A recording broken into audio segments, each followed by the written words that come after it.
अगर आपने मेरे चैनल को सब्सक्राइब नहीं किया तो सब्सक्राइब कर दें और बेल आइकन को भी दबा दें।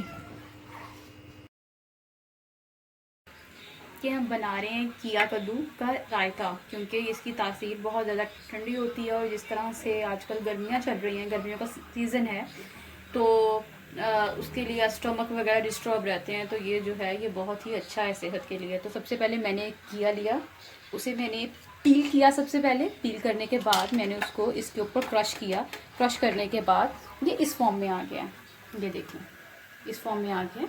अब मैं इसको लाइट सा बॉईल करूँगी वाटर में, सिर्फ 2 से 3 मिनट के लिए।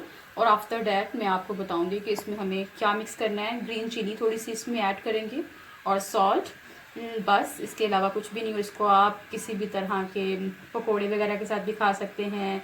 और अगर आप कोई खिचड़ी वगैरह बना रहे हैं जो कि लाइट बहुत ज़्यादा होती है, अच्छी है रमज़ान में, उसके साथ भी खा सकते हैं। वैसे भी सादा भी खा सकते हैं। और अगर आप घर में दही भल्ले वगैरह या रायता किसी भी किस्म का बना रहे हैं, उसमें भी अगर आप इसको थोड़ा सा ऐड कर लेंगे तो उससे भी उसकी तासीर अच्छी हो जाएगी और टेस्ट में भी ये बहुत अच्छा होता है।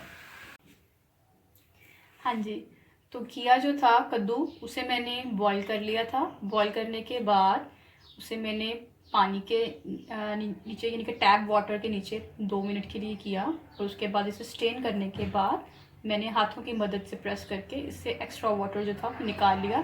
तो ये इस फॉर्म में आ गया, ये देखिए ज़रा, ठीक है। तो कद्दू कुछ होते हैं जो सख्त किस्म के होते हैं। आपने अपना कद्दू जो है उसका साइज़ वगैरह के हिसाब से देख लीजिएगा, इस तरह से प्रेस करके कि वो गल चुका है या नहीं, ठीक है।